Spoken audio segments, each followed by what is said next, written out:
Boa noite a todos. Bem-vindos ao nosso terceiro dia de palestras do primeiro simpósio interdisciplinar de fisioterapia.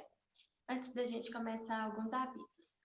Não esqueçam de assinar a lista de presença que vai ser disponibilizada nos grupos no final das palestras. Quem quiser participar do nosso sorteio no último dia de simpósio, para ter a chance de ganhar uma inscrição para o primeiro webinar beneficente da live, é só ir no Instagram da empresa e seguir as regras que tem no post que está lá. E a palavra-chave também vai passar no final das palestras para vocês completarem a lista de presença. Bom evento a todos!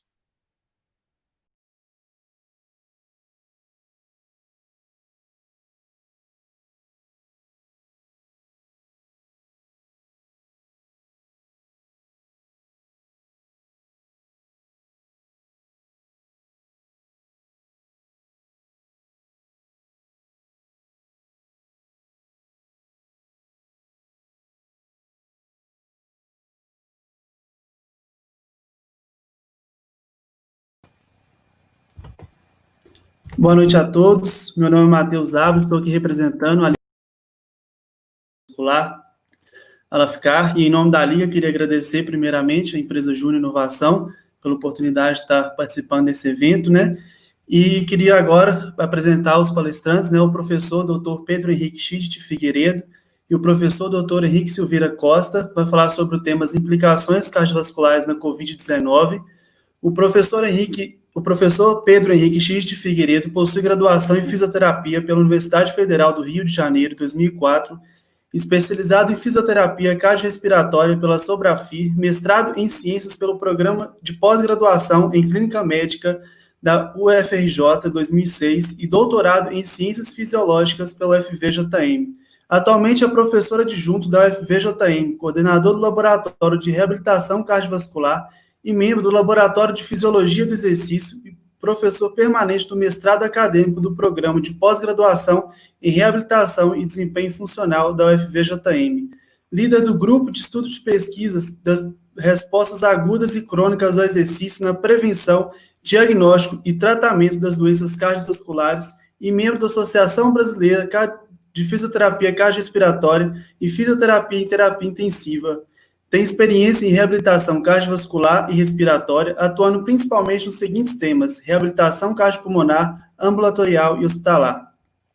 O professor Dr. Henrique Silveira Costa possui graduação em fisioterapia pela FVJM em 2006, especializado em reabilitação cardíaca pela Faculdade de Ciências Médicas de Minas Gerais em 2008, mestrado e doutorado em Ciências da Saúde, área de concentração em infectologia e medicina tropical pela Faculdade de Medicina da Universidade Federal de Minas Gerais e pós-doutorado pelo Departamento de Clínica Médica da UFMG. Foi professor do curso de fisioterapia da Fundação Comunitária de Ensino Superior de Itabira, FUNSESI, fisioterapeuta, responsável técnico e sócio proprietário dos segmentos de fisioterapia em Belo Horizonte e Fisiolife, Soluções em Saúde, Itabira, Minas Gerais. Atualmente é professor adjunto da Universidade Federal dos Vales de Jequitinhonha e Mucuri, docente da residência em fisioterapia na saúde coletiva Refisc UFVJM e docente do programa de pós-graduação em reabilitação e desempenho funcional da PPG Reab UFVJM, nível mestrado.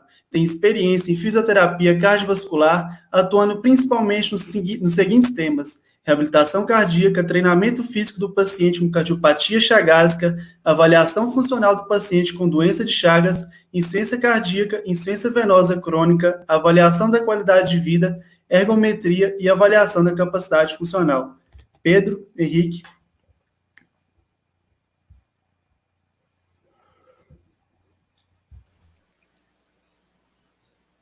Boa noite a todos. Tudo bem? Tudo bem? Consegue me ouvir bem? Sim.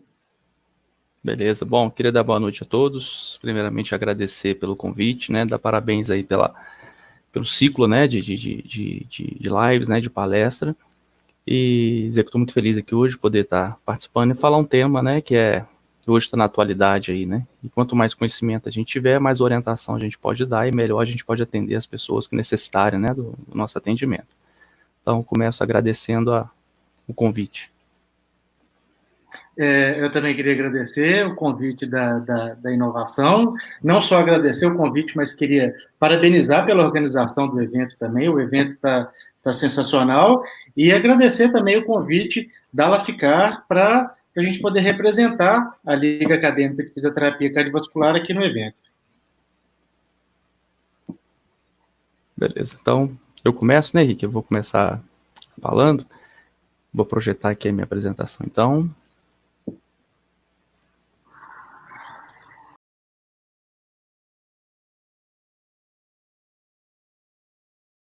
Então, a parte aqui que eu fiquei de falar dentro do tema, né, e alterações cardiovasculares do paciente com COVID, são sobre as alterações cardíacas induzidas, né, pela COVID. Henrique, só confirma, você está enxergando meu mouse também? Tá. Bom, as alterações cardíacas, né, desses pacientes têm sido associadas a alta taxa de mortalidade. E isso tem sido relatado, né, encontrado tanto em estudos clínicos, como também estudos com base em necrópsia, né, mostrando que pacientes que desenvolvem alterações cardíacas no curso da doença, geralmente são os pacientes que vão ter uma chance maior de falecer. E a gente vai ver que tentar, né, discorrer um pouquinho aqui na minha apresentação por que isso acontece. Então, só um rápido cenário de doença, isso aqui não é novidade para ninguém, vocês estão, né, todo mundo acompanhando o que tem acontecido. Então, a COVID-19 foi uma doença, né, uma infecção pelo coronavírus, que foi primeiramente identificada, né, na cidade de Wuhan, na China, pelo contato de humanos com uma espécie de morcegos.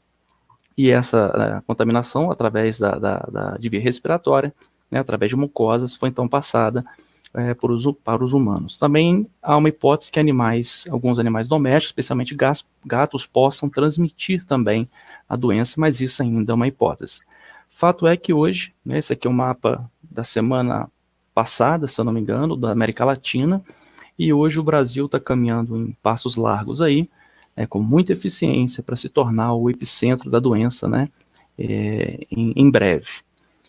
Bom, e aqui estão, né, nessa figura está mostrada aqui as fases, né, da progressão da doença, né, os estágios. Eu não vou entrar em detalhe, né, nos estágios todos, mas o indivíduo ele pode desenvolver a forma leve ou moderada, né, ser assintomático muitas vezes, mas alguns desenvolver sintomas leves, até desenvolver sintomas mais graves relacionados principalmente a sintomas ou sinais de disfunção respiratória, no qual esse indivíduo ele já entra numa classificação de apresentar, né, a pneumonia induzida pela COVID-19.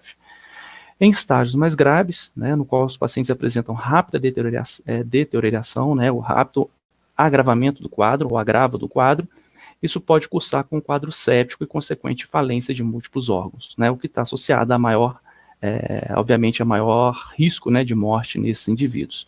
E o que chama a atenção, né, dentro desse grupo que apresenta uma degradação rápida das suas funções fisiológicas, é a presença de algumas características ou de algumas alterações cardiovasculares, especificamente da musculatura cardíaca, como a lesão cardíaca, a lesão do miocárdio e a inflamação dessa musculatura, a miocardite. Bom, além disso, alguns fatores de risco para essa rápida degradação, essa rápida perda, né, de funções fisiológicas, de funções orgânicas, né, que vai levar ao aumento do risco de morte. Os principais fatores relatados são a idade, a hipertensão arterial, diabetes, já ter uma doença cardíaca crônica de base, como a insuficiência cardíaca, além do câncer e da doença aterosclerótica. Dessas 6 condições, a gente lista aqui 4 que são relacionadas a doenças cardiovasculares, né, apontando um cenário, né, importante entre os fatores de risco para o estágio grave da doença. A doença cardiovascular ela ganha destaque nesse cenário. E também foi publicado um trabalho muito elegante, no qual os autores, né, num grupo chinês, eles avaliaram qual o risco desse indivíduo ter doença cardiovascular e morrer, e qual o risco do indivíduo ter lesão cardíaca durante o curso da doença, né, e o risco dele falecer, né, comparado ao indivíduo que não tem a doença cardiovascular e que não tem a lesão cardíaca. Bom, a lesão cardíaca nesse trabalho está aqui representado pela TNT. A TNT é uma troponina, né? O que seria então a troponina, só para a gente situar, né? O que seria esse marcador de lesão cardíaca? A troponina é uma das proteínas, né, que estão relacionadas às fibras contráteis, né? A troponina está responsável principalmente pela ligação do cálcio, né, que vai levar a alterações da estrutura da tropomiosina, liberando o sítio de ligação da actina com a miosina e, consequentemente, permitindo a contração muscular. Bom, as troponinas do tipo I e T, elas são cardioespecíficas, ou seja, elas só estão presentes na musculatura do coração. Então, quando acontece uma lesão cardíaca, ou seja, uma destruição da fibra muscular, essa troponina ela é liberada desse complexo e, consequentemente, alcança a corrente sanguínea e pode ser dessa forma dosada. Então, quanto mais troponina tiver na corrente sanguínea, maior é o grau de lesão cardíaca. Por isso, a dosagem de troponina ela é um marcador de lesão do miocárdio. Nesse estudo, eles dosaram a concentração de troponina T no sangue. Bom, e o que eles observaram aqui? Eles observaram que indivíduos, né, isso aqui num período de follow-up de acompanhamento de mais ou menos 50 dias, né, de internação, que a taxa de mortalidade de indivíduos sem doença cardiovascular de base, com níveis normais de troponina, ou seja, sem lesão cardíaca identificada, a taxa de mortalidade foi em torno de 7,6%. Naqueles indivíduos que apresentavam troponina normal, ou seja, não tinham lesão cardíaca, mas já tinham uma doença cardiovascular de base, a chance de morte ou a taxa de mortalidade foi quase que o dobro em relação ao indivíduo que não tinha doença cardiovascular e que não tinha lesão cardíaca. Naquele indivíduo que tinha doença cardiovascular, sem doença cardiovascular, mas que tinha lesão cardíaca, o fato dele apresentar lesão cardíaca durante o curso da doença já aumentava em quase 5 vezes ou mais de 5 vezes em relação ao grupo que não tinha essas condições. E quando ele tinha os dois fatores juntos, os indivíduos que apresentavam a doença cardiovascular de base e apresentaram lesão miocárdica durante o curso da doença, a taxa de mortalidade foi quase 10 vezes maior do que o grupo, né, sem doença cardiovascular e sem lesão cardíaca. E além disso, esse trabalho mostrou que o nível de lesão cardíaca, né, a dosagem dos marcadores estavam diretamente relacionadas à inflamação desses indivíduos, ou seja, os indivíduos que tinham maiores níveis, né, marcadores inflamatórios, foram os indivíduos que apresentavam também maior concentração de marcadores de lesão cardíaca. E que também os indivíduos que apresentavam maior concentração, né, de marcadores de lesão cardíaca eram aqueles indivíduos que apresentavam também maior disfunção do miocárdio, dosado aqui para um marcador que é o BNP. O que esses dados demonstram? Que há uma relação entre inflamação, lesão do coração e disfunção cardíaca, né, chamando a atenção para a importância, o papel importante, né, o papel-chave da lesão cardíaca na mortalidade desse grupo. Bom, então 2 perguntas são levantadas com base nos dados que esse trabalho traz. Por que as doenças cardiovasculares são fatores de risco para desenvolver a forma grave da doença, né, a forma mais grave, e como as alterações cardíacas ocorrem em decorrência da infecção pelo coronavírus? Bom, então vamos primeiro lembrar aqui como é que acontece a infecção, né, viral, né, como é que o vírus infecta as células. Então aqui está representando uma figura ilustrativa, né, está aqui representando um vírus, né, o coronavírus, no qual ele se liga uma proteína de membrana. Essa proteína é chamada de enzima conversora do angiotensinogênio 2, chamada de ECA2. Uma vez se associando a essa proteína de membrana, ela infecta, né, ela invade a célula e, consequentemente, desenvolve as consequências da infecção viral e a proliferação, né, do vírus. Bom, quando a gente fala em enzima conversora do angiotensinogênio, isso nos remete a um braço, né, um sistema de regulação importante que vai ter relação direta com a regulação de pressão arterial, que é o eixo, né, do sistema renina, angiotensina, aldosterona. Então isso aqui, quem já, né, passeou aí pelos livros de fisiologia cardiovascular, né, mecanismo de controle de pressão arterial, com certeza vai lembrar, né, desse sistema, né, desse braço desse sistema, que é a formação da angiotensina 2. Então, para recapitular, como é que isso acontece? Quando acontece alguma situação de redução de fluxo renal ou aumento do tônus simpático, as células renais, né, especificamente as células justaglomerulares, liberam a renina, que é uma enzima que vai converter o angiotensinogênio, que é um polipeptídeo, num peptídeo menor chamado angiotensina 1. Sobre a ação da enzima conversora do angiotensinogênio, esse peptídeo, angiotensina 1, ele sofre uma redução, ele perde mais uma cadeia de peptídeos, se transformando, né, se convertendo a angiotensina 2, que é, talvez, né, a molécula, o peptídeo, com suas funções biológicas mais conhecidas, né, desse sistema. Quais são as consequências, né, ou quais são os efeitos que a angiotensina 2 faz? Vasoconstricção, aumento do tônus simpático, redução da sensibilidade baroreceptora, além da redução, né, da excreção, aumento da reabsorção de sódio e água nos rins, e também estimula lá no córtex da glândula suprarrenal a liberação de aldosterona, que vai ter também uma ação antidiurética. Bom, por outro braço, a angiotensina 2, quando ela é secretada em altas concentrações e de forma crônica, ela exerce um papel, né, ela tem como efeito também, quando se associa principalmente ao seu receptor específico em células musculares, disparar ou desencadear, né, dar início, né, a vias intracelulares de proteólise. O que significa isso? Lise de proteína, destruição de fibra muscular com ativação imune na região. Bom, como é que esse sistema, então, ele é balanceado, ele é modulado para evitar a alta expressão, a alta liberação, a alta concentração e associação da angiotensina 2 ao seu receptor. Inclusive, as altas concentrações de angiotensina 2, né, elas são citadas como mecanismo-chave da progressão, por exemplo, da insuficiência cardíaca, visto o seu efeito, né, sobre a lesão muscular, especificamente do músculo cardíaco. Para modular esse efeito, um outro braço desse sistema pode ser disparado, né, que é por meio da catálise exercida pela enzima conversora do angiotensinogênio 2. O que essa enzima faz? Ela converte a angiotensina 1, né, leva uma série de eventos químicos, né, que vai finalizar com a formação de um outro peptídeo, angiotensina 1,7, que tem ações consideradas benéficas, como, por exemplo, controlar, né, a permeabilidade de membrana, a permeabilidade vascular, por exemplo. Bom, enfim, por que eu estou mostrando esse eixo? Porque justamente a ECA2, que é a enzima pelo qual o vírus se associa, né, essa proteína no qual o vírus se associa, é que tem um efeito de modular, de inibir a ação da angiotensina 2.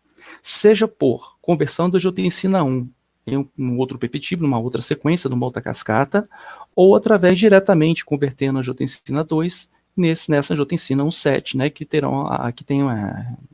relacionada a ações benéficas, né, especificamente nas células musculares.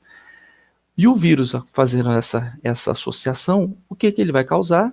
Justamente diminuição da disponibilidade dessa enzima para, consequentemente, modular ou exercer um efeito antagônico sobre a angiotensina 2. Bom, aqui nessa figura está mostrando justamente essa regulação de uma outra forma. Aqui a angiotensina 1 sendo convertida pela angiotensina 2, pela enzima conversora do angiotensinogênio à angiotensina 2, e ela se ligando ao seu receptor, estimulando, consequentemente, via de proteólise e ativação imune. E aqui nós temos a ECA2, que é a enzima conversora do angiotensina 2, que tem como papel modular, inibir a ação da angiotensina, diminuindo a sua associação ao seu receptor e, consequentemente, os seus possíveis efeitos deletérios. Quando o vírus se liga à ECA2, ele vai causar uma downregulation. O que quer dizer isso, né? Quer dizer que ele vai inibir a ação ou os efeitos fisiológicos que a ECA2 exerce, né, nos tecidos, consequentemente favorecendo uma maior o estímulo, né, a vias de proteólise, de lesão muscular e, consequentemente, maior inflamação nas fibras, né, musculares, especificamente que eu estou falando aqui dos cardiomiócitos, das células musculares do coração.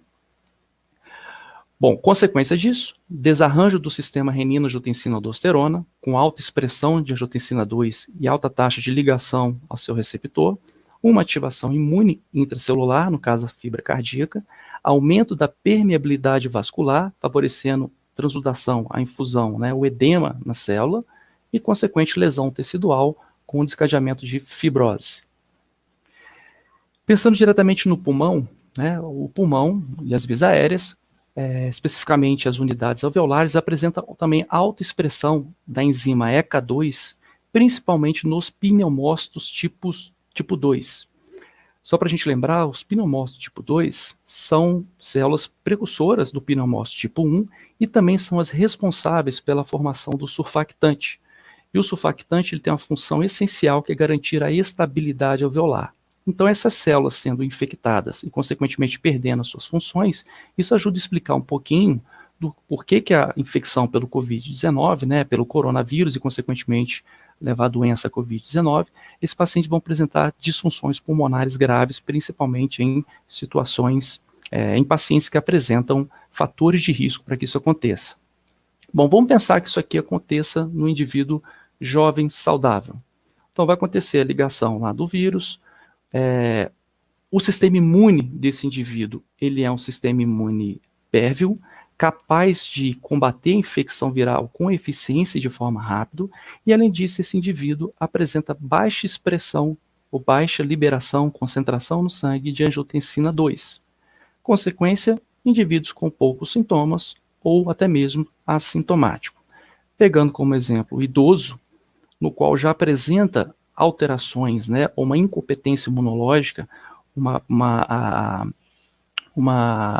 baixa, né, imunidade, né, são indivíduos com certo grau de imunodepressão, o combate infeccioso ele vai ser de forma incompetente, permitindo a proliferação viral e, consequentemente, aumentando a taxa de infecção de células infectadas, e além disso, geralmente os idosos apresentam comorbidades que vão cursar com o aumento da expressão e liberação de angiotensina 2, explicando por que esses pacientes, né, geralmente os idosos, vão estar no grupo de risco para desenvolver lesões pulmonares mais graves, né, e, consequentemente, aumento da taxa de mortalidade. Em relação à hipertensão arterial, o que acontece nos hipertensos? A hipertensão arterial ela é caracterizada também por uma alta expressão do sistema renina-angiotensina-aldosterona com alta liberação de angiotensina 2, que vai, consequentemente, aumentar, né, vai hiperestimular essa via de proteólise e de ativação imunológica, colocando também hipertensão como fator de risco para agrava a saúde, né, do indivíduo com o Covid-19. E lembrando que o mecanismo de balancear essa via de lesão é a ECA2, e que a ECA2 ela vai ser inibida justamente por sua associação com o vírus, essa via passa a ser autoexpressa, né, altamente expressada, altamente ativa, contribuindo para o agravo, né, da lesão muscular. Em relação ao diabético, embora tenha, né, uma expressão do sistema renina-angiotensina-aldosterona menor do que o indivíduo hipertenso, essa via ainda é mais expressa do que os indivíduos saudáveis, e além disso, o indivíduo diabético apresenta uma incompetência imunológica, né, uma imunossupressão, uma deficiência imunológica caracterizada principalmente, né, ou também pela uma baixa capacidade de opsonização, que é de reconhecimento, né, do patógeno, e no caso aqui do vírus, favorecendo, né, uma alta taxa de inflamação e lesão muscular, com baixa capacidade de combate, né, a essa infecção, colocando também a diabetes como outro fator de risco importante para a manifestação, né, mais grave da doença. Bom, então em relação ao porquê que as doenças cardiovasculares, aqui representadas por esse grupo e por esse, apresentam, né, são fatores de risco para mortalidade, para aumento do risco de morte, então foram aqui, de certa forma, respondidos. Agora vamos ver como que essas alterações cardíacas acontecem no curso da doença. Bom, essa figura aqui é de um artigo, né, de um artigo de revisão sobre o assunto, um artigo muito interessante, que ele mostra um esqueminha justamente para tentar explicar os eventos relacionados à lesão muscular. Então aqui está mostrando a via de ligação, né, do coronavírus com células, como por exemplo o pulmão, células do sistema respiratório, né, os pneumócitos, assim como também os pulmões, o coração, a musculatura cardíaca apresenta uma alta expressão da enzima ECA2 em suas membranas, fazendo que o vírus infecte diretamente as células da musculatura cardíaca.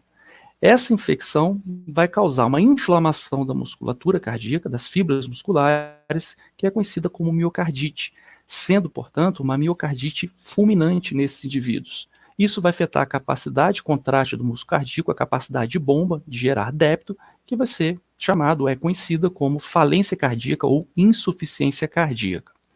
Além disso, a próprio eixo de lesão, né, principalmente modulado pela autoexpressão da angiotensina 2, vai causar destruição das fibras musculares, com consequentemente inflamação dessas fibras, contribuindo para o quadro de miocardite, de inflamação, mas também alterando a estrutura funcional da musculatura cardíaca, que é em forma de sincício, propiciando a manifestação de arritmias, que pode, que está relacionada, né, à piora da condição clínica do indivíduo, além também do alto risco de morte súbita, principalmente se arritmias de alta complexidade forem manifestadas nessa condição.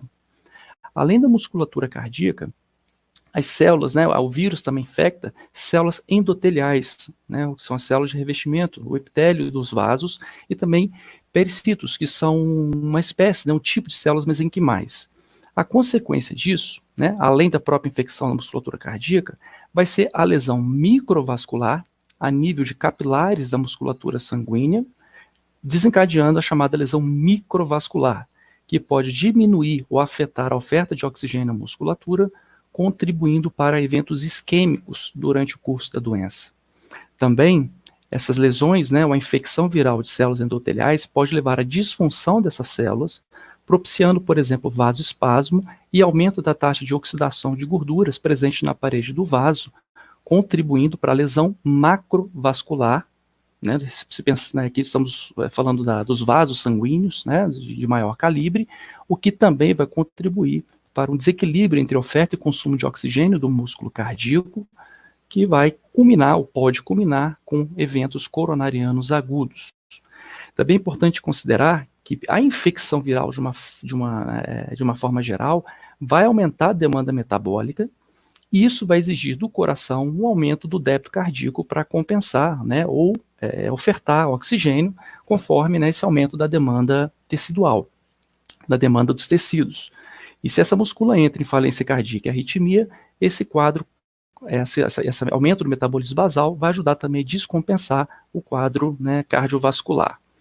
Também, essa síndrome coronariana, né, e esse desequilíbrio entre oferta e consumo de oxigênio no músculo cardíaco vai afetar, obviamente, a capacidade contrátil dessa musculatura, contribuindo ou agravando, né, se somando ao quadro de miocardite, a falência de bomba, né, do coração, ou a falência cardíaca aguda, a insuficiência cardíaca aguda.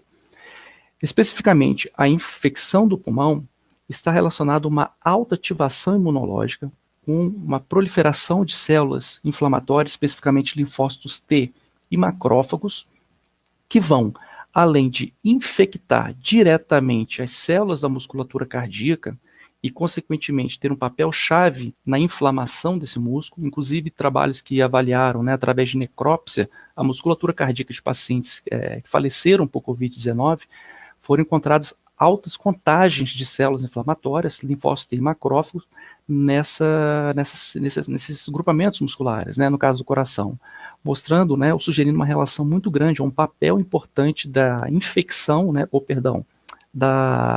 dessas células inflamatórias, da ação das células inflamatórias sobre, né, a propagação da miocardite.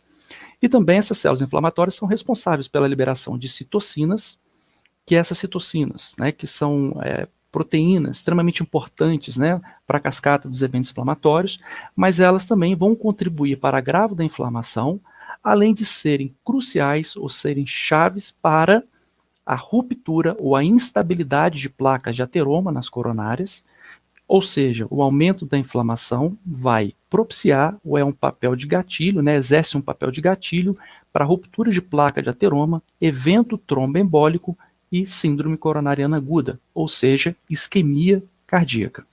E uma vez em isquemia, dificuldade de bomba, falência cardíaca.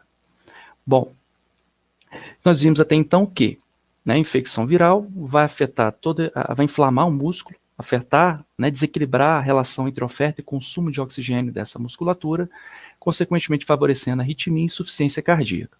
Se a gente soma isso, o aumento da taxa metabólica, e se considerarmos que os pulmões desses pacientes estão comprometidos, essa aqui é uma imagem de uma tomografia de um paciente com Covid, mostrando áreas de consolidação pulmonar, ou seja, áreas de lesão pulmonar com grande comprometimento da troca gasosa.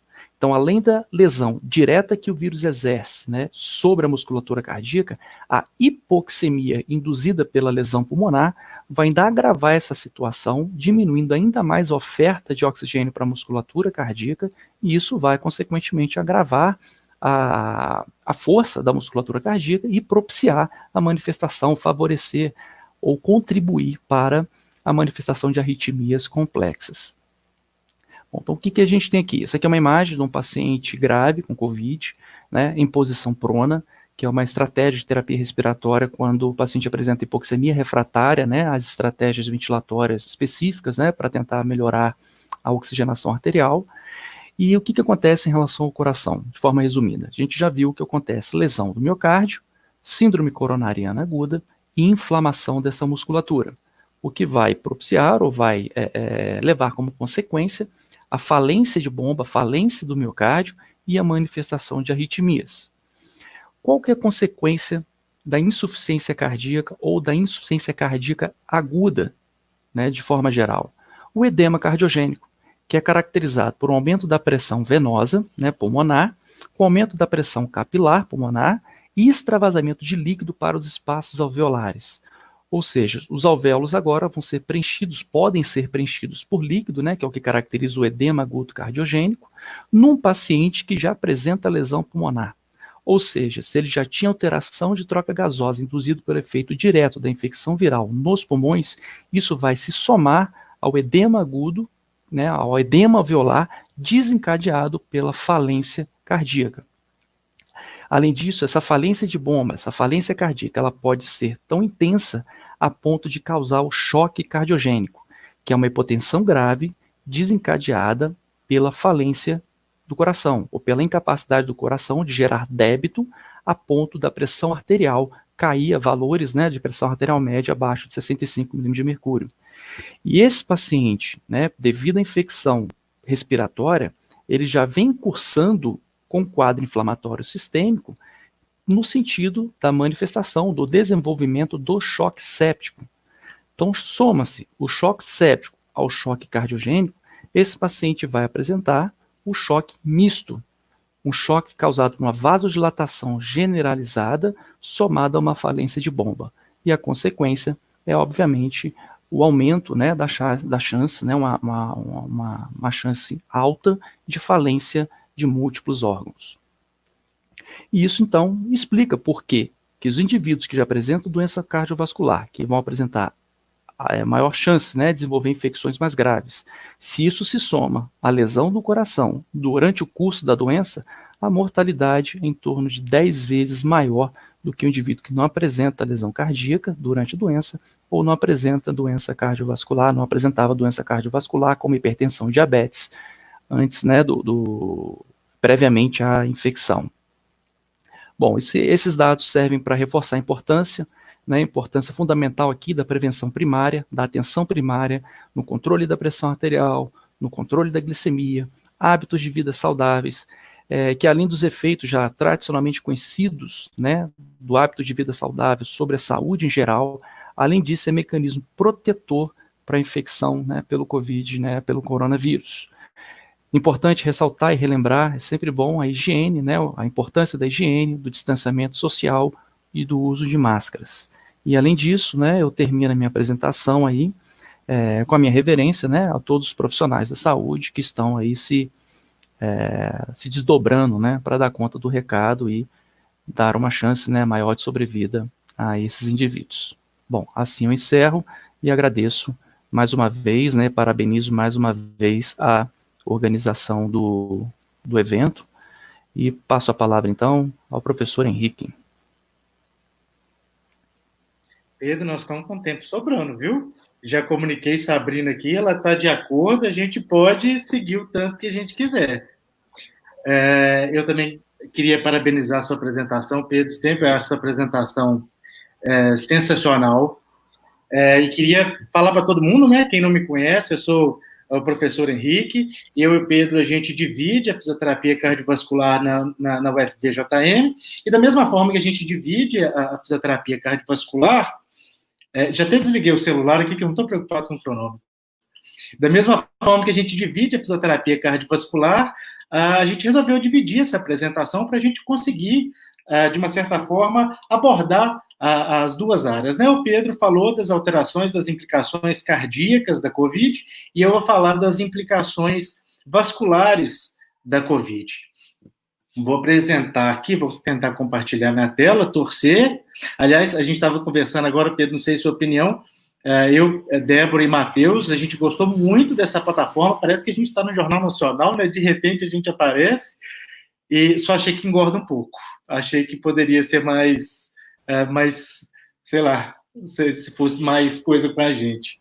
Não, no meu caso, esse é um lado bom da história. Então talvez o problema seja comigo mesmo, Pedro. Tá aparecendo aí, Pedro? Só confirma para mim. Agora apareceu. Apareceu? Apareceu sim. Pessoal, então, boa noite a todos. Eu estou aqui, então, para falar das implicações vasculares. Como eu tinha falado no início, o Pedro ele ficou responsável por falar das implicações cardíacas da COVID, eu vou falar das implicações vasculares da COVID. E quando eu estava preparando essa apresentação, eu pensei que lá no início da doença, na verdade, nem antes de ser considerado uma pandemia, quando era uma doença ainda, o tanto que era impensável a gente bolar uma apresentação que fosse falar de implicações vasculares de uma doença que surgiu com sintomas predominantemente respiratórios. Eu acho que não fazia muito sentido a gente pensar em implicações vasculares de uma doença que era essencialmente respiratória. Mas o que a gente viu, à medida que foi avançando os estudos na doença, que tanto a literatura científica, que nem coloquei nenhum, porque a gente já vai abordar isso depois durante a apresentação, mas também a grande imprensa, os jornais, coloquei aqui algumas reportagens da BBC, o Globo, o UOL, CNN, mostrando essa relação que existe entre o sistema vascular e a COVID. O tanto que existe essa relação de coágulo, trombo, trombose e a COVID. Então, à medida que essas notícias, tanto científicas como na grande imprensa, elas foram avançando, essa curiosidade acerca desse tema, ele foi aumentando junto.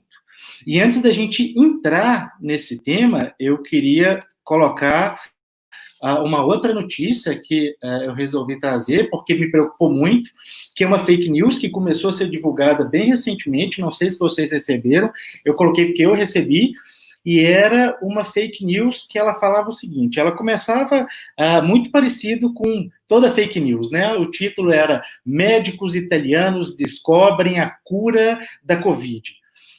E nessa fake news, não vou mandar para ninguém, né, obviamente, porque a gente é contra fake news, mas essa fake news, ela falava o seguinte, que médicos italianos tinham feito autópsia em pacientes com Covid, sem autorização da OMS, né, a família não importou ali, mas sem autorização da OMS, e o que eles descobriram que, na verdade, a Covid ela não era provocada por um coronavírus.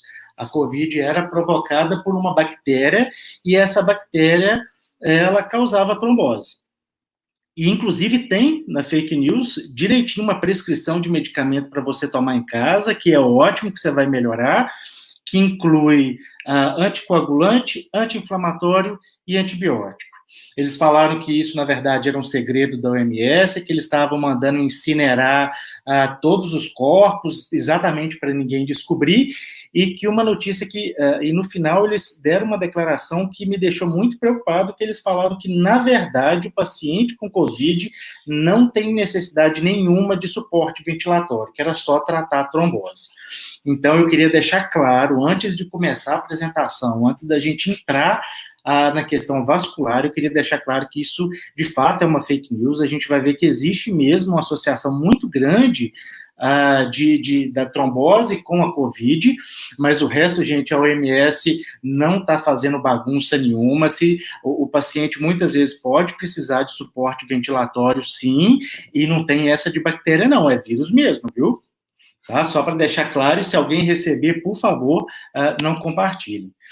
E eu começo a apresentação exatamente com um artigo muito legal, que foi publicado, todos os artigos da apresentação de hoje foram publicados esse ano, mas esse especificamente foi publicado na Annals of Internal Medicine, e ele mostrou a autópsia de 12 pacientes que faleceram e tinham diagnóstico de Covid, né? Na verdade, muitas vezes a gente fica escutando na televisão, morreu de Covid, tá, mas o que a Covid provocou para que aquele paciente viesse a óbito? E nessa autópsia, não sei se teve autorização do OMS ou não, como diz a fake news, né? O que os autores verificaram é que dos 12 pacientes da autópsia, 4, a causa de morte foi o tromboembolismo pulmonar, que é uma consequência de uma alteração vascular. Ou seja, 33% desses pacientes que eles fizeram autópsia vieram a óbito por uma causa vascular, mas que 7 desses 12, ou seja, 58% desses pacientes que eles fizeram autópsia, a causa de morte não necessariamente foi de causa vascular, não necessariamente foi de tromboembolismo pulmonar, mas estava relacionado a, desses 12 pacientes, 7 tiveram complicações relacionadas ou à trombose venosa profunda ou ao tromboembolismo pulmonar. Tá? Aqui, nessa primeira figura, a gente, tanto nas duas figuras, né, a gente vê uma área mais arroxeada, mais enegrecida, mostrando a obstrução do fluxo sanguíneo por um trombo, aqui no primeiro, no caso, um tromboembolismo pulmonar, e na segunda figura, uma trombose venosa profunda. Outros estudos, a gente tem esse primeiro estudo, que foi o estudo do Tang, um estudo chinês, a gente vai falar várias vezes dele nessa apresentação de hoje. Ele mostrou que dos casos fatais da COVID, em 70% existe indício de coagulação intravascular disseminada. E esse segundo estudo, que foi um estudo nacional, feito em São Paulo, eles também fizeram autópsia, dessa vez em 10 pacientes, uma autópsia um pouco menos invasiva. Eles fizeram essa autópsia em 10 pacientes, 5 homens, 5 mulheres, e o que eles demonstraram é que nessa autópsia eles observaram vários trombos nas pequenas arteríolas pulmonares, e que esses trombos eles estavam presentes independentemente se aquele parênquima pulmonar estava com lesão ou não.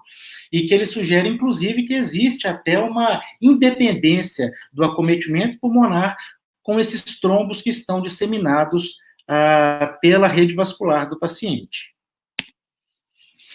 E aí um outro estudo que eu resolvi trazer, porque eu achei muito interessante também, é um estudo que ele faz uma meta-análise, ou seja, ele faz um apanhado geral do que se sabe sobre aquele assunto. E esse estudo, especificamente, ele resolveu fazer uma meta-análise para estimar a incidência da trombose em pacientes que têm diagnosticados com a COVID-19. E o estudo foi muito legal, o que ele fez foi o seguinte, ele pegou todos os estudos, todos os pacientes, incluiu tudo num grupo só. Quando ele incluiu todos os pacientes num grupo só, eles verificaram que a incidência de trombose, de evento relacionado à trombose nesses pacientes foi de quase 22%, que é uma incidência muito alta, né? E ele fez um segundo passo, que ele falou assim, olha, eu vou eliminar aqueles resultados que apresentaram resultados muito extremos, muito discrepantes dos outros.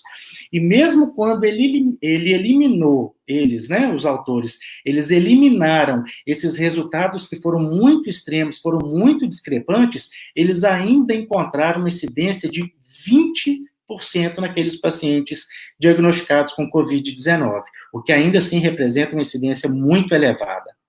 Depois ele fez outra estratificação, que eu achei muito interessante também, que ele fez o seguinte, olha, de todos os estudos que ele encontrou, que verificou a incidência da trombose em pacientes com COVID, ele selecionou só aqueles pacientes mais graves. Como que ele fez?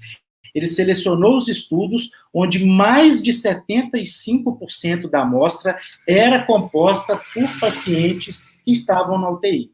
Então, quando ele separou esses pacientes graves que estavam só na UTI, o que esse estudo encontrou foi que a incidência de trombose foi de 31%, o que é muito alto. E aí, por fim, ele também fez o contrário, ele selecionou os estudos com pacientes não tão graves, né? Nisso ele definiu como os estudos onde menos de 75% da amostra era composta por pacientes que não estavam na UTI, e eles verificaram que esses pacientes que não tinham uma forma tão grave da doença, que a incidência foi menor, que a incidência foi de 8,6%. Mas aí eu chamo um pouco a atenção de vocês, que aqui ele apresenta o I², que é o estudo da heterogeneidade dos resultados. E eu chamo a atenção porque os resultados eles foram muito heterogêneos, eles foram muito diferentes de um estudo de outro. Então, a gente tem que ter um pouco de precaução na hora de interpretar esses dados de incidência, tá? Pessoal, mas ainda assim a gente não encontrou a relação o que a COVID tem a ver com a trombose. Primeiro a gente vai falar rapidinho sobre a trombose, depois a gente fazer essa relação dela com a COVID. Então, o que seria a trombose? A trombose seria a solidificação desses constituintes do sangue dentro do sistema cardiovascular. O produto final da trombose é o trombo, que é essa massa sólida que é formada. Só que para acontecer a trombose, a gente tem que ter um substrato ideal, a gente tem que ter um ambiente ideal para que essa trombose aconteça, né? Então, eu vou tentar explicar num termo mais simples, acho que tem algumas pessoas ainda no início do curso, vou tentar usar menos termo técnico, espero que vocês entendam. Então, para criar esse ambiente ideal para a trombose, a gente tem que ter 3 coisas, não necessariamente 3 coisas, mas o ideal. Primeiro, a disfunção endotelial, que seria a lesão no endotélio, a lesão nessa camada mais íntima que a gente tem nos vasos, essa camada mais interna que a gente tem dentro dos vasos sanguíneos, e essa lesão dentro dessa camada, ela pode acontecer por trauma, ela pode acontecer por infiltração de células neoplásicas, mas ela pode acontecer por micro-organismo também. Aí a gente já fazendo um gancho para a COVID.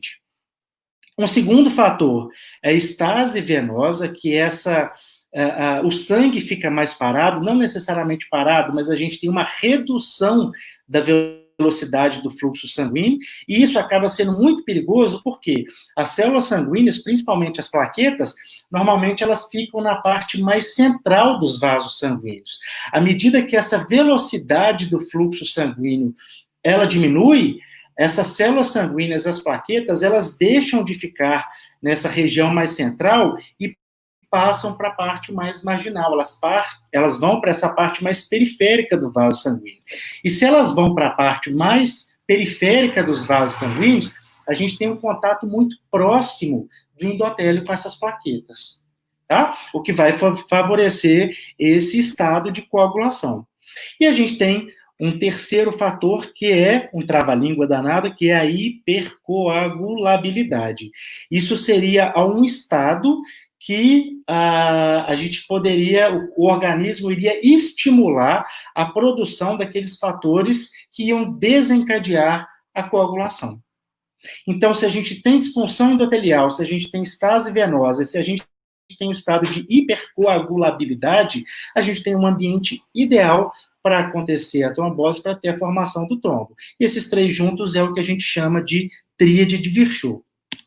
E o que a COVID tem a ver com isso? Primeiro, o Pedro já falou muito bem sobre essa filia que a COVID tem, que, na verdade, o coronavírus tem por células endoteliais. Né? A gente tem aí uma porta de entrada, uma interação muito boa do coronavírus com o receptor da ECA2. E se ele tem essa interação com o receptor da ECA2, e a gente sabe que as células endoteliais, elas têm uma concentração muito grande de receptor da ECA2, a gente tem automaticamente essa interação do coronavírus com as células endoteliais. Então, a gente tem aí um provável mecanismo de lesão endotelial em pacientes com COVID, né? Ao mesmo tempo, pessoal, a gente também parte do pressuposto que os pacientes com COVID, eles têm uma mobilidade reduzida. Aqueles que estão em tratamento domiciliar, a mobilidade está um pouco mais reduzida, mas não tanto, mas aqui a gente aborda principalmente aqueles pacientes que estão na UTI. Né, a mobilidade deles está completamente reduzida, e se eles não têm essa contração muscular que ajuda no retorno venoso, no aumento do fluxo venoso do organismo, a gente tem, então, aí um quadro de estase venosa. Então, aqui a gente já viu disfunção endotelial, que é um fator de risco para trombose, e a gente já tem o segundo, que é a estase venosa pelo período de imobilidade. E a gente tem o terceiro, que o Pedro também explicou muito bem, é que os pacientes com COVID, eles apresentam uma coisa que a literatura tem chamado de tempestade de citocina, que quando o paciente ele é contaminado pelo coronavírus, o nosso sistema, nosso não, né, o do paciente, o sistema imunológico dele, ele começa a tentar combater, né, esse coronavírus e o organismo acaba liberando tanto de citocina nesse organismo. E essas citocinas, elas vão estimular esse estado de hipercoagulabilidade do paciente, eles vão estimular esses fatores que vão aumentar a formação de coágulo no organismo desses pacientes. E, além disso, a gente tem um processo inflamatório muito intenso também, que ainda pode contribuir para a instabilidade da placa e pode até provocar a ruptura dessa placa trombótica. Tá? Então, a gente tem aqui um quadro perfeito para o aparecimento de um evento tromboembólico. A gente tem a disfunção endotelial, a estase venosa e a hipercoagulabilidade que a gente viu, que é a tríade de Virchow. E aí, eu trouxe uma revisão falando que, de fato, pessoal, a gente tem um quadro de coagulopatia nos pacientes com COVID, principalmente por 3 fatores: aumento do dímero D, aumento do tempo de protrombina e redução na contagem de plaquetas. Voltando aí mais uma vez ao estudo do Tang, que é esse estudo chinês, foi um estudo muito legal, e ele fez o seguinte: ele acompanhou os pacientes desde o momento da admissão no hospital, assim que o paciente deu entrada no hospital, até 28 dias depois. Então, ele fez esse segmento dos pacientes com COVID durante 28 dias. E o que ele queria com isso? Ele queria verificar, lá no final de 28 dias, o que o paciente que veio a óbito tinha, que o paciente que sobreviveu não tinha. Ele queria determinar os preditores independentes da sobrevida dos pacientes com COVID. E dos vários fatores que ele analisou, ele encontrou que 4 eram preditores de sobrevida independentes, que era a idade. Quanto maior a idade do paciente, maior era o risco de morte. Era o tempo da protrombina, que a gente já falou dela. Quanto maior o tempo da protrombina, maior a chance de morte do paciente. A contagem das plaquetas, quanto menor o número de plaquetas, maior era a chance do paciente vir a óbito, e o dímero D. Quanto maior o dímero D, maior a chance do paciente vir a óbito. Então, dos 4 preditores independentes que esse estudo encontrou, 3 estavam relacionados aos fatores de coagulação. E o que são esses fatores de coagulação, né? Imagino que ainda seja um pouco confuso falar em dímero D, tempo de protrombina, contagem de plaquetas, e a gente vai falar um pouquinho deles. Então, o dímero D, pessoal, para começar, ele é definido como o produto ou os menores fragmentos da degradação da fibrina. Lembrando que a fibrina está diretamente relacionada ao processo de coagulação. Então, se a gente tem muito dímero D, significa que teve muita fibrina, então significa que teve muita coagulação. Ou seja, quanto maior a concentração do dímero D, maior é esse processo de coagulação disseminada no paciente com COVID. E a gente tem 5 estudos que verificaram a concentração do dímero D em pacientes com COVID, que ele separou pacientes com COVID em estado grave e pacientes com COVID em estágios não graves. E dos 5 estudos, 4 encontraram que a concentração do dímero D estava muito aumentada nos pacientes graves em relação aos pacientes não graves. Só um estudo não encontrou diferença entre eles, daqui a pouquinho a gente vai ver por quê. Então, o dímero D, hoje é considerado como uma das primeiras e mais importantes descobertas laboratoriais em pacientes com COVID-19.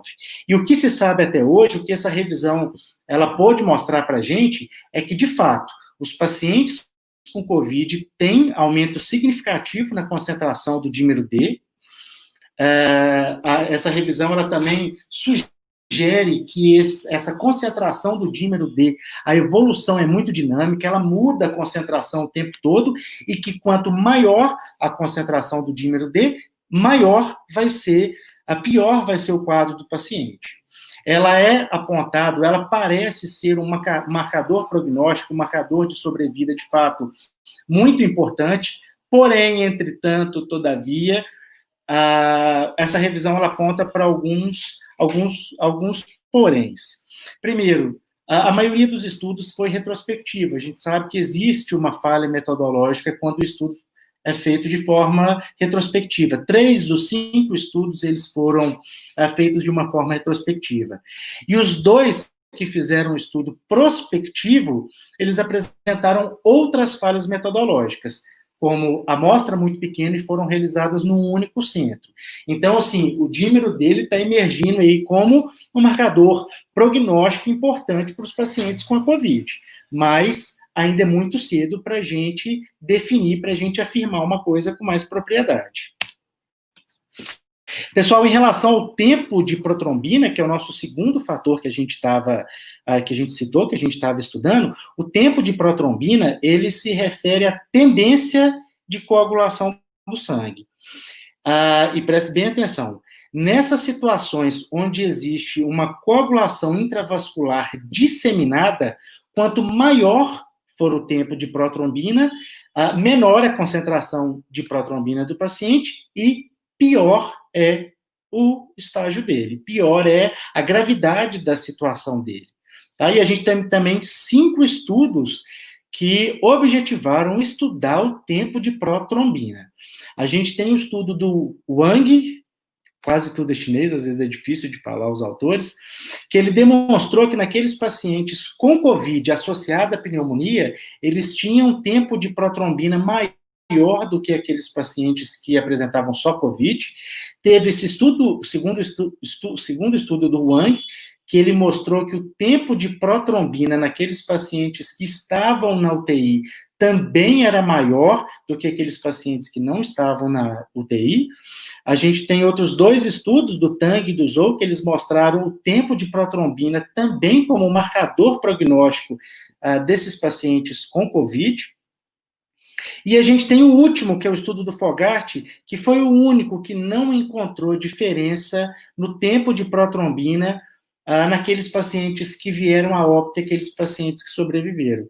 Mas o próprio estudo do Fogarty, os próprios autores, eles verificaram que foi o único que encontrou esse resultado diferente, mas, ao mesmo tempo, foi o único estudo que não foi realizado na população chinesa. Então, ele aponta aí para provável viés biológico, né, porque a população era diferente, a biologia talvez tenha interferido, ou outros fatores relacionados possam ter interferido no resultado. Pessoal, em relação à contagem das plaquetas, a gente tem 3 estudos que objetivaram verificar a contagem de plaquetas nos pacientes com COVID. E o que eles encontraram é que o primeiro estudo, o estudo do Guan, ele verificou que aqueles pacientes que tinham uma contagem de plaquetas inferior a 150 mil plaquetas por microlitros de sangue, eles tinham uma alta propensão a ter evento adverso. E para evento adverso, ele classificou como morte, como admissão na UTI e necessidade de suporte ventilatório. E aí teve um outro estudo, que é o estudo do Zhou, e ele verificou, olha, tudo bem, esse ponto de corte de 150 aí pode ser ótimo para verificar evento adverso de uma forma geral, mas para morte especificamente, a contagem de plaquetas em 100 mil por microlitro de sangue, ela é muito mais fidedigna, ela é muito mais eficaz para identificar aquele paciente que vai vir a óbito. O que ele fez foi separar os pacientes que ele acompanhou em 2 grupos. O paciente que tinha plaqueta numa concentração, numa contagem abaixo de 100, e um outro grupo com plaqueta acima de 100. Eles viram que naquele grupo que tinha plaqueta abaixo de 100, a morte aconteceu em 20% dos pacientes. E naquele grupo que tinha uma plaqueta acima de 100, uma contagem de plaquetas acima de 100, que a morte aconteceu em 1% só desse grupo. E aí vem um terceiro e último estudo, que é o estudo do Yang, que ele elaborou um score de risco baseado na contagem de plaqueta. Esse score de risco, ele fala o seguinte: então, vamos pegar aí esse ponto de corte de 150 mil plaquetas por microlitro de sangue como ponto de corte. Aquele paciente na admissão hospitalar com contagem de plaqueta de 100 até 150, que é o limite, ele tem 3 vezes mais chance de morrer do que aquele paciente com plaqueta normal. Agora, se a plaqueta tiver de 50 a 100, ele tem 10 vezes mais risco de morte do que aquele paciente que está com plaqueta normal, que ele definiu como acima de 150. Agora, se a contagem de plaquetas desse paciente estiver abaixo de 50, a chance dele vir a óbito é quase 14 vezes maior do que a daquele paciente que está com contagem de plaqueta normal.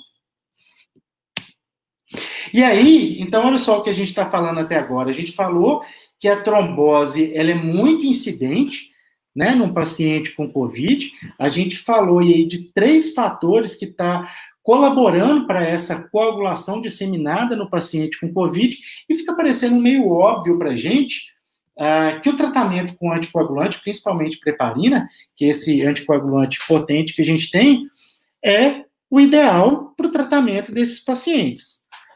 E o que a gente sabe, pessoal, que a literatura traz, é que, de fato, o anticoagulante está sendo muito utilizado, né? Só que a dosagem desse anticoagulante, ela não está sendo específica para pacientes com COVID, está sendo para tromboprofilaxia de uma forma geral. Inclusive, lançaram, obviamente, esse ano, né, uma diretriz italiana exatamente para esclarecer mais sobre a tromboprofilaxia por anticoagulante em pacientes de COVID.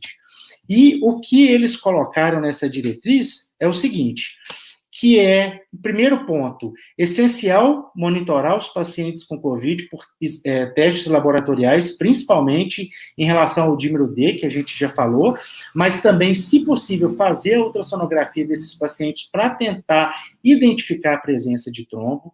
Em segundo lugar, ele fala que a dosagem da heparina, ela deve ser padronizada para a gente conseguir entender melhor esse processo de evolução da doença.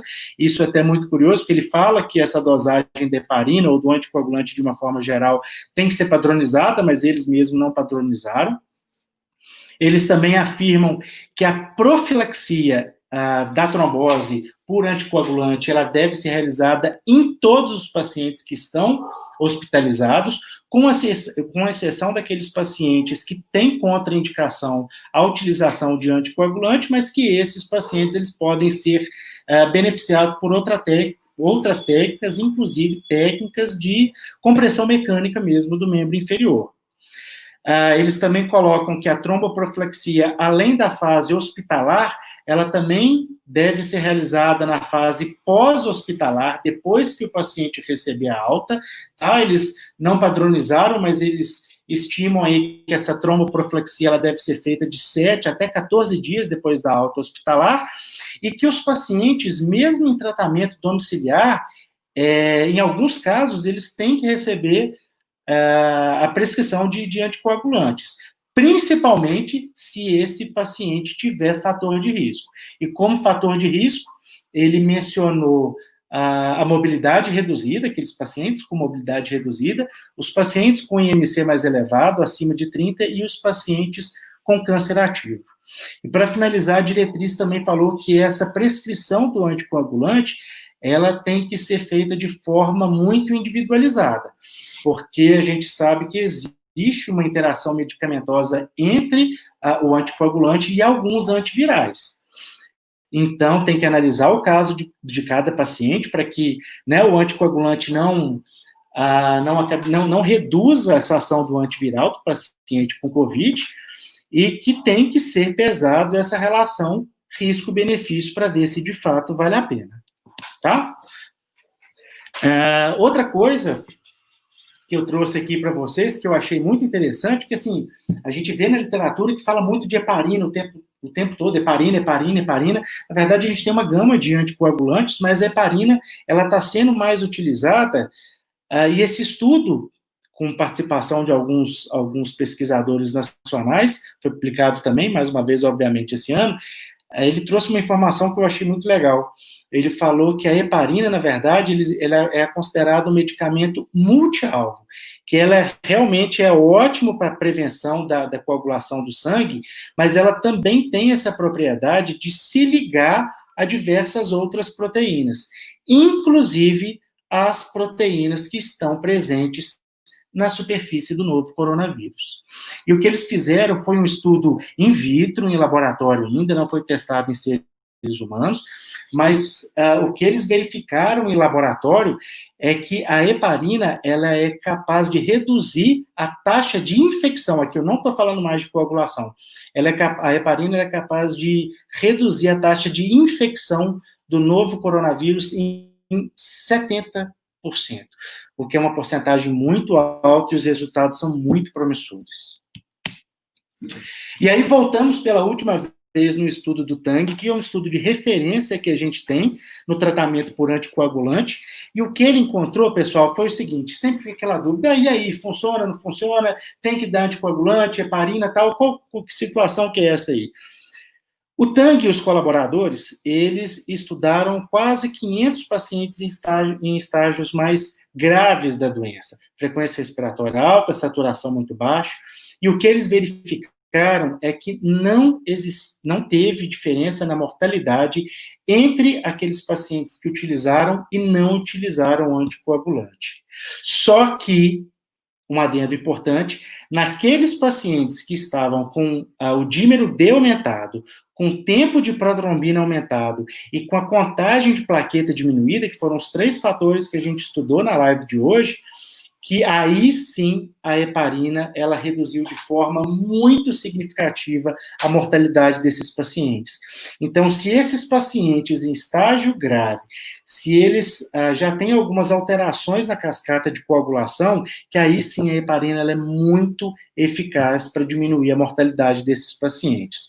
O próprio estudo, ele aponta alguns prováveis questionamentos, né? Porque a dosagem da heparina, na verdade, a dosagem do anticoagulante não foi padronizada para todos os pacientes, então ainda não se sabe a dosagem ideal da heparina, e que esses pacientes, eles estavam em uso de outros tratamentos. Tinha paciente que estava com suporte ventilatório, outros não, tinha paciente que usava um tipo de antiviral, outros usavam outro tipo de antiviral, então os pacientes, o tratamento que eles estavam recebendo não era padrão.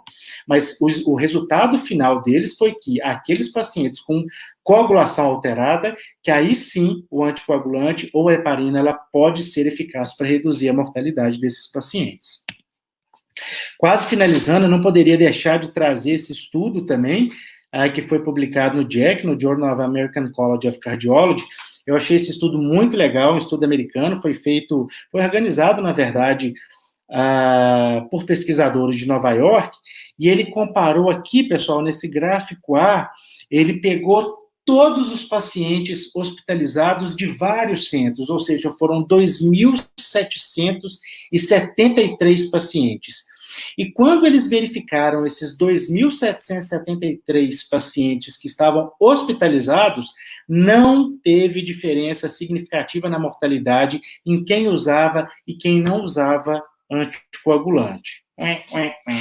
Só que ele teve uma sacada que eu achei muito legal, aqui no gráfico B, ele pegou uma subamostra, ele pegou só os pacientes que estavam em ventilação mecânica, que eram 395 pacientes. E o que eles demonstraram é que naqueles pacientes que estavam em ventilação mecânica, os que usaram anticoagulante, a taxa de mortalidade foi de 29,1%. Alta, mas lembrando que todos os pacientes estavam hospitalizados em ventilação mecânica. Agora, aqueles pacientes que estavam em ventilação mecânica, mas não receberam anticoagulante, a taxa de mortalidade passou de 29,1% para 62,7%. E ele coloca uma nova perspectiva aí dessa interação, dessa dinâmica da ventilação mecânica com o uso de anticoagulante para melhorar o prognóstico do paciente em estado grave. E, por fim, no último slide, eu trouxe um outro artigo da BMJ, que na verdade foi mais uma opinião de especialistas do que, né, do que um estudo, do que uma revisão mesmo. E aí uma das perguntas foi o que ainda é necessário em pesquisa para a gente fazer essa associação entre a COVID-19 e a trombose. E o que esses especialistas falaram é que ainda não existe um ensaio clínico sobre a dose ideal de anticoagulante e que isso é urgente. E nisso, um dos autores, ele fez uma crítica bem chateada nesse artigo, que ele falou que ele submeteu um projeto exatamente para fazer um ensaio clínico para a dose ideal de anticoagulante nesses pacientes com COVID-19, que a saúde pública inglesa definiu esse tipo de ensaio clínico como um ensaio clínico de baixa prioridade, de low priority. Eu fiquei pensando no inglês aqui, acabou saindo metade dos dois. E para finalizar, ele também colocou um dado super legal, ele coloca que 60% desses pacientes com COVID, quando eles recebem a alta hospitalar, eles ainda apresentam alterações na coagulabilidade do sangue. E que ele fala que é de extrema urgência a gente saber por quê e até quando que existe essa alteração na coagulabilidade sanguínea. Tá? Pessoal, e no mais é isso que eu queria trazer para vocês. Queria mais uma vez agradecer, obrigado por tudo. Espero que estejam todos bem e quem puder, fique em casa. Oi, pessoal. Muito obrigada, Pedro e Henrique, pela palestra, pela presença aqui. Foi muito importante para a gente. E desculpa pelo pequeno imprevisto técnico. Sem problema. A gente achou até legal. Descobriram minha tática para deixar vocês falarem mais? Exatamente, tá vendo? Mas não conta para ninguém, não. Deixa abaixo. Deixa quieto. Isso aí. Muito obrigada, viu? Obrigado a vocês, gente.